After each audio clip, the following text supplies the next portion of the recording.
আসসালামু আলাইকুম। ডায়াবেটিস অ্যাওয়ারনেসে সবাইকে স্বাগত জানাচ্ছি। আমি ডাক্তার শাহ।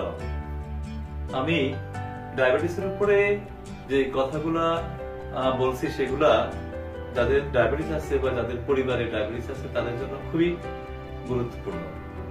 আজকে কথা বলতে চাই অরাল গ্লুকোজ টলারেন্স টেস্টের ইন্টারপ্রিটেশন, অর্থাৎ যে পরীক্ষার মাধ্যমে সাধারণত যে পরীক্ষার মাধ্যমে আমরা ডায়াবেটিস আছে কি নাই সেটা বুঝতে পারি, সেই পরীক্ষার ইন্টারপ্রিটেশন কিভাবে আপনি সেই পরীক্ষার রিপোর্ট দেখে বুঝবেন যে আপনার ডায়াবেটিস হয়েছে কি হয় নাই, অথবা আপনার প্রি ডায়াবেটিস, নরমাল এবং ডায়াবেটিসের মাঝামাঝি যেটা সেটাকে বলা হচ্ছে প্রি ডায়াবেটিস।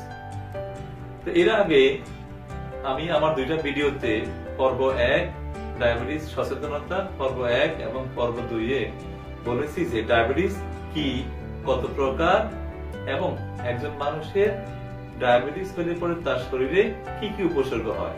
2 নাম্বার পর্বে আমি বলেছি যে ডায়াবেটিসের রিস্ক ফ্যাক্টর গুলো কি কি, অর্থাৎ একজন মানুষের শরীরে কি কি সমস্যা থাকলে তার ডায়াবেটিস হওয়ার সম্ভাবনা অন্য একজন মানুষের থেকে বেশি থাকে, এবং ডায়াবেটিসের diagnosis oral glucose tolerance test কিভাবে করতে হয় এবং সেটার প্রসিডিউর কি। আজকে আমি বলবো অরাল গ্লুকোজ টলারেন্স টেস্টের ইন্টারপ্রিটেশন। আপনারা জানেন যে অরাল গ্লুকোজ টলারেন্স টেস্টে 2 বার ব্লাড নেওয়া হয়, সকালে খালি পেটে একবার নেওয়া হয়, গ্লুকোজ খাওয়ার 2 ঘন্টা পরে আবার নেওয়া হয়।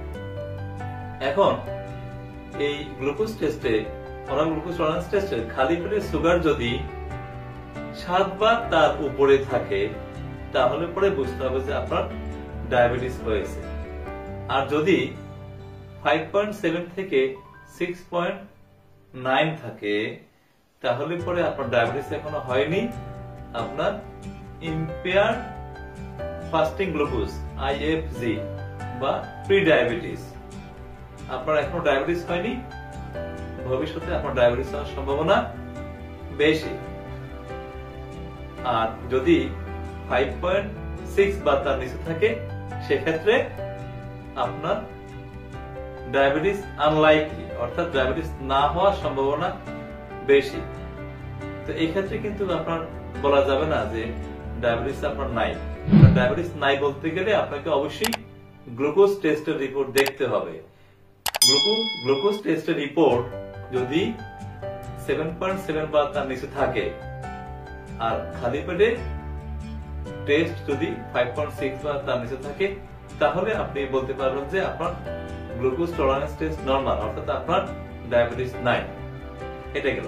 তারপর আসি এখন গ্লুকোজ খাওয়ার 2 ঘন্টা পরে যে টেস্ট, সেই টেস্টে যদি আপনার 11.1 বা তার বেশি থাকে তাহলে বুঝতে হবে যে আপনার ডায়াবেটিস হয়েছে। যে কোনো একটা, খালি পেটে যদি 7 বা তার উপরে থাকে তাহলে আপনার ডায়াবেটিস হয়েছে, অথবা যদি গ্লুকোজ খাওয়ার 2 ঘন্টা পরে 11.1 বা তার উপরে আছে তাহলে পরে আপনার ডায়াবেটিস আছে। আর গ্লুকোজ খাওয়ার 2 ঘন্টা পরে যদি 7.8 থেকে 11 থাকে, এর মধ্যে থাকে, তাহলে পরে আপনার এটাকে বলে impaired glucose tolerance test pre diabetes বা প্রি ডায়াবেটিস। এই ক্ষেত্রেও আপনার ডায়াবেটিস হয়নি, আপনার ডায়াবেটিস হওয়ার সম্ভাবনা ভবিষ্যতে বেশি।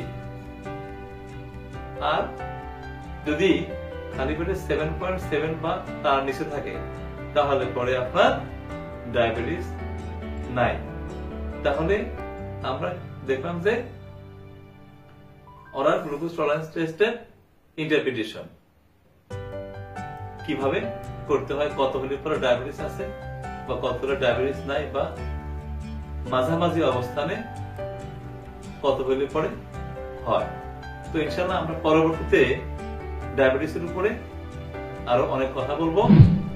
আপনারা যদি আমার এই কথাগুলো শুনতে চান তাহলে আমার ফেসবুক পেজ এবং ইউটিউব চ্যানেলে এই কথাগুলো আমি আপলোড করব, ভিডিওগুলো দিব, সেখানে আপনারা দেখতে পারবেন। সেই ক্ষেত্রে আপনারা আমার ফেসবুক পেজকে লাইক করে দিবেন এবং ইউটিউব চ্যানেলকে সাবস্ক্রাইব করে দিলে আপনারা ভিডিওগুলো দেখতে পাবেন। আমার ফেসবুক পেজ এবং YouTube channel doctor MD Shah Alam নামে আছে। সবাইকে অনেক ধন্যবাদ।